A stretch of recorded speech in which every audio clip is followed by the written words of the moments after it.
앞서 보신 것처럼 내항 일대는 상상 플랫폼 개방을 시작으로 변화가 시작됐는데요.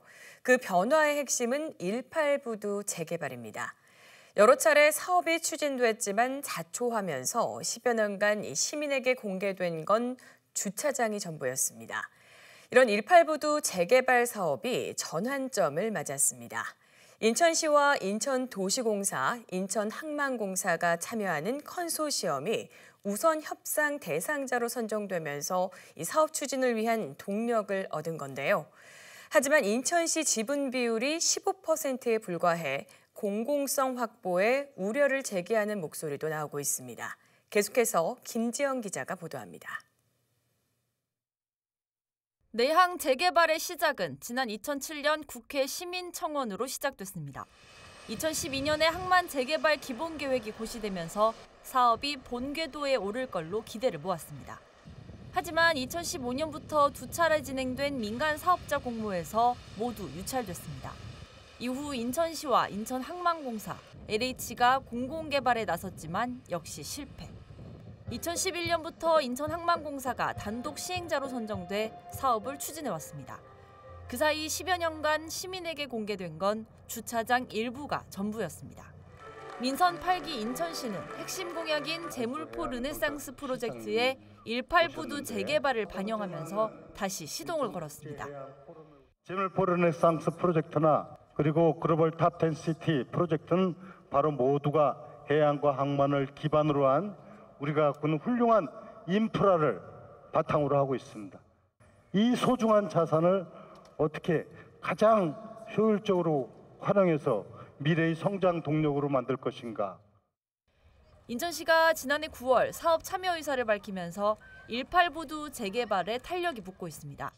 지난달 사업 우선 협상 대상자로 선정된 인천시와 인천도시공사, 인천항만공사 등 세 기관은 투자 설명회를 열고 본격적인 사업 추진을 알렸습니다. 이미 전체 사업 대상 부지의 93.7%를 사업 시행자가 보유를 하고 있는 상태로 상당히 안정적인 사업 기반을 확보를 한 상태라고 말씀드릴 수 있겠습니다. 국비 지원이 한 283억 원 정도 되고요.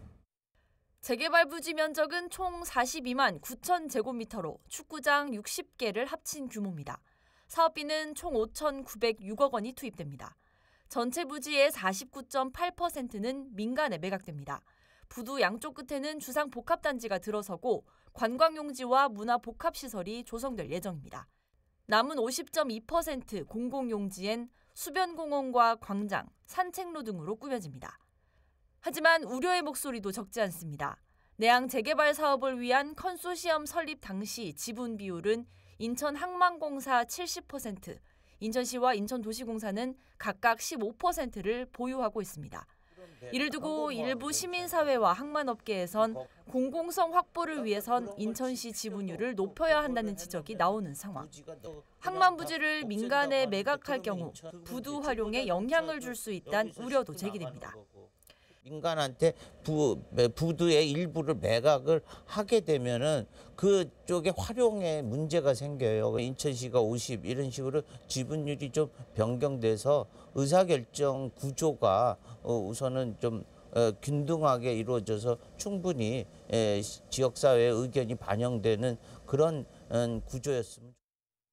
이때 인천시는 항만 재개발은 사업 목적부터 이익을 보는 사업이 아니라면서 공공용지 비율이 50% 넘게 투입되는 만큼 공공성 확보에는 문제가 없다고 설명했습니다. 10년 넘게 지지부진하다 이제 막 첫발을 뗀 내항 18부두 재개발 사업. 인천시는 올해 말 사업 시행자 지정과 내년 실시계획 승인 절차를 진행한 뒤 2025년 말엔 본격적인 공사를 시작한다는 구상입니다.